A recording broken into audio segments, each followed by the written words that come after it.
a lot of large moves in very small currencies can hurt you as much as small moves in very large currencies in terms of your exposure to those currencies. And so, the manual process we had at the time I came in very much was dealing with, let's go with the biggies, because the biggies are a little easier to get your arm around, and it's a manual process, and so it's hard to dig through your ERP system, which we'll get into later.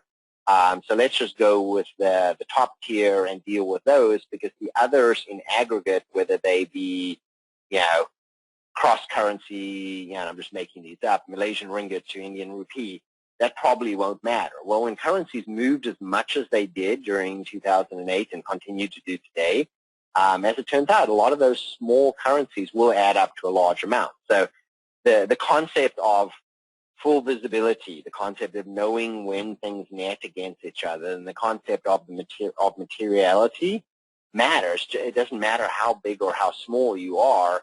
That's just a question of how many zeros there are next to something. And so from our standpoint, again, it wasn't about viewing currency as an asset class, but it was about viewing currency as a risk and saying, we better understand all of our risks. We better understand where we have natural offsets, and we better be able to get rather full real-time visibility to this, and have a policy that enables us to deal with it, and have tools that enable us to deal with all of these currency pairs, because manual just isn't going to cut it. Everybody has this jigsaw puzzle that you see on this screen today. It just has different systems in it, or different manual processes, or different owners of it.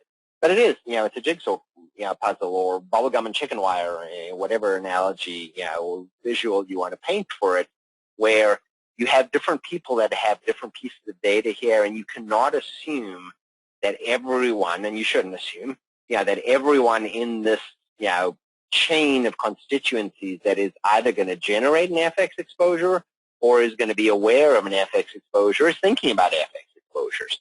Everybody's going to have something slightly different here in terms of the box. We've been very open in terms of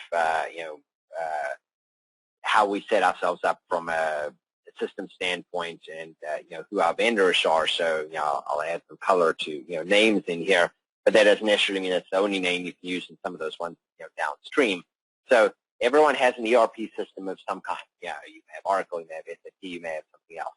And so, now we're talking I said we had several programs. We have a cash flow hedging program. Now we're talking about the balance sheet hedging program, which is our shorter term, many currency pair exposure that really requires real time, fluid update in terms of data. And one of the other tenets that I didn't touch on early on in terms of what I wanted to do in Treasury, and it goes along with the, systems are scalable, people are not, is in order to have systems scalable, it doesn't really help if you have a system and then you have somebody extracting data from a system and entering it into another system, and then extracting it from that system and entering it into another system. All you have is systems. You may as well have just a built-in of a big Excel database, with some macros, and you have the same human transposition error. You have the same waste of time in terms of the IQ that you have in Treasury, and you'll have the same constraints if you can't throw people at it. So for me, for systems to be scalable, they have to speak to each other. And I've been a big proponent of pushing vendors, like FiREapps and SunGuard, to out of the box have the systems work together. In some cases, we obviously do use our IT team to build hooks between these systems, but I want data to flow in either a real-time fashion or some type of flat file fashion. So with that as a precursor, we have our ERP system, Oracle, which has all of our currency pairs in it. And if you go back again, 2007, people were taking a data dump of that, multiple pages of every account that may have foreign exchange in it, going through the biggies, figuring out where there's offsets, not really being able to figure out if there's any errors in there or not, an outdated intercompany loan or something along those lines, then going in ahead and hedging those. Right now, we have FiREapps that sits on top of that, sucks all of it out, nets all of that for us, does help us recognize if there's any errors in there. So that gives us our exposure management in real time, which frees up a lot of time to actually do analysis of what you should do about it. In the past, also, there was no time. Since we wanted to hedge at our P&L rate from month over month, we essentially had, basically as soon as we got the exposure, we had to do something about it. Now there's more IQ that can go into it. There's more analytics that can go into it. What type of hedging program, what type of insurance do you want? Because obviously there's lots of instruments out there. So then we feed that into our trade capture system. Some of the larger ones, because we are talking billions of dollars, in our case, we will actually do over the phone. Some of the smaller ones, we just feed them into FXall. So they'll go into FXall, and then we'll feed them out of there into Reval or into SunGuard, depending on what we need. So from the core data to the netting of the data, and then the manual analytics, because obviously there's a need for people here somewhere in the process, to the trade execution system, to the trade capture system, as well as the accounting and the settlement. That used to be, I don't even count how many hours, and a mountain of paper, my poor FX team sitting there probably till midnight, getting these trades settled, getting these trades netted, because you have trades expiring at the same time you doing new trades, so you may be rolling them over, and that day of the month, maybe the same day your cash flow hedges, which are, in our case, are all options, are also maturing. So right now, I can't say we're completely paperless, but basically as close to it as I think you can ever get. And it's essentially feeding through all of those things. And so, it's gone from a few hours, a few currency pairs, basically no time to do analytics and tons of paperwork, to minutes, multiple times during the month if we want to, because, again, things are fluid. They do update. All of the currency pairs, no matter how small, because it's pretty easy to take a small currency pair, feed it through FXall, and execute on it if you don't have all the paperwork you have to do at the back end as well.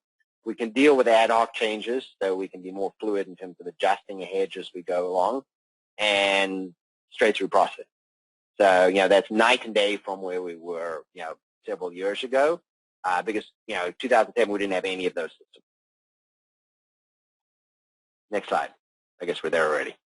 Yeah, so Brent, as you think about that in the business case, you've obviously got a tremendous amount of technology at your disposal as you go through this, but as you think about the business benefit, where do you think you're getting the biggest bang for the buck in terms of the investments you've made on your FX program? So the whole infrastructure creates, the bang for the buck. One that was, clearly the kind of the easiest, the most IT light, and the easiest in terms of installation, in terms of, to get up and running, was FiREapps, and it replaced a purely manual process. There are other choices in terms of the other things down the stream. Right now, it was a data dump from Oracle, and it was, people going through it for 8 hours, if you will, and pulling up the largest currencies and doing something about it. Essentially, after putting FiREapps in, not only did it, point out some questionable things that, we needed to look at, again, this was multiple years back, it allowed us to clean up, a few things. It essentially enabled us to get full visibility. It enables us to see where we have natural offsets. And from what I've found talking to a lot of my peer treasurers, when you don't have full data, essentially you don't really do anything, because, if you don't know if you need to hedge, I don't know, pick a number in terms of euro dollar, you might have as much risk of hedging as not hedging. So you might have a tendency to not do anything. Or you might be over-hedging if you had a natural offset you didn't know about. So, this actually enabled us to very quickly see where we had, netting that we needed to have done, and where we had exposures, and as well as cleans things up. And for every program we have, and this isn't just true for FX, we have benchmarks. And for our balance sheet hedge efficiency, again, it's insurance. What we're looking for is an efficiency measure. And the efficiency measure is, if you look across all the underlying exposures that are going to be mark to market through the P&L, if you will, or balance sheet, but all of them are through the P&L. For the balance sheet program and the hedges we do, we want to achieve an efficiency there. When we first started, honestly, I wouldn't have signed up for a number in 2007 at all, because it was just impossible to sign up for a number. After we put FiREapps in place, and we said, okay, let's sign up for a 90% efficiency. That seemed like a stretch, and we went relatively far down in terms of the currency pairs as we're able to go further and further and further down, as we put the rest of the things in place that allowed for a really seamless straight-through processing infrastructure, we move to 98% efficiency. And I add the plus there because we do better than 98% efficiency. And that means there's very little, again, it's not about making money, it's about creating the offset. So if I make money on my underlying, I expect to lose money on my hedge and vice versa.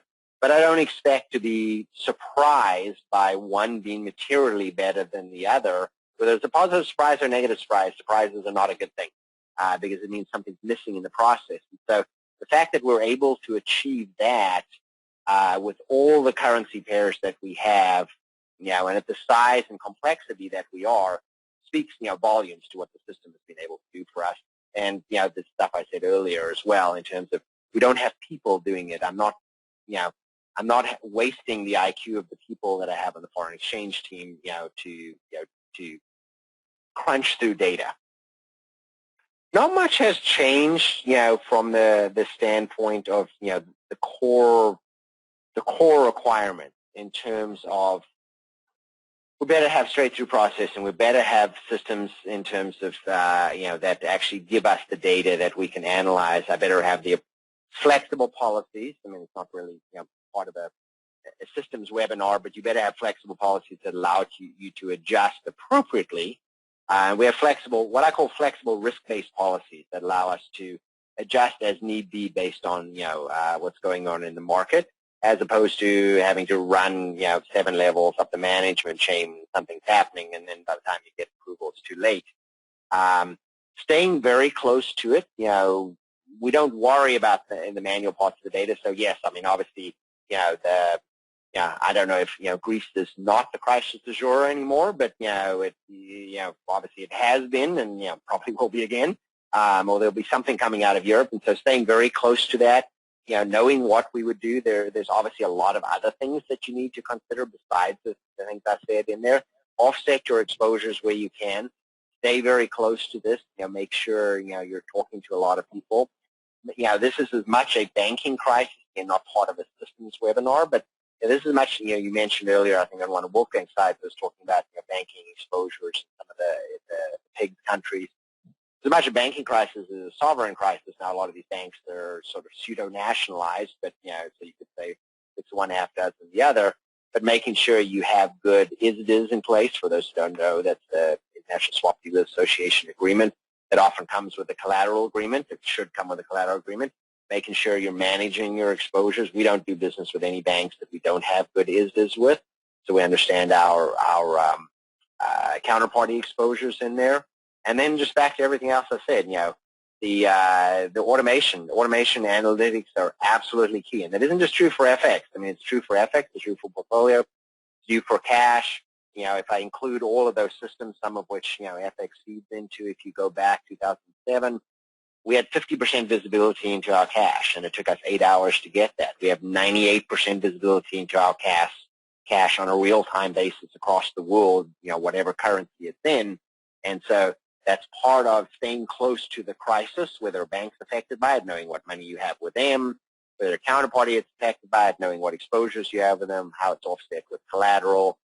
You better have these things feeding well to each other, because things are moving so fast that you can't say to a CFO or a board, and a lot of us have spent a lot of time with our boards and our CFOs in the last several years, I'll get back to you. And if back to you doesn't mean in the next 30 minutes, that you're putting yourself a lot at risk. And so, yes, we all have to justify ROI on these things. And so, I would suggest to anybody going back and looking at each one of these categories. But it doesn't take too much in terms of, assuming things that have existed. So versus where I was in 2007, not that the job's any easier, but there you were swimming a little upstream in terms of saying, well, what if the dollar does strengthen, or what if currencies are volatile? Currencies are extremely volatile. The dollar has strengthened. It's as likely to strengthen as it is to weaken. I'm not a currency forecaster, never will be. But it's pretty easy to actually model something in there and say, if it did that and we prevented that happening, any system, FiREapps, is really going to pay for itself. I guarantee you that's a lot easier to have that conversation than it is to say, give me 5 more people in Treasury, and you probably shouldn't be having that conversation. The systems that's job one.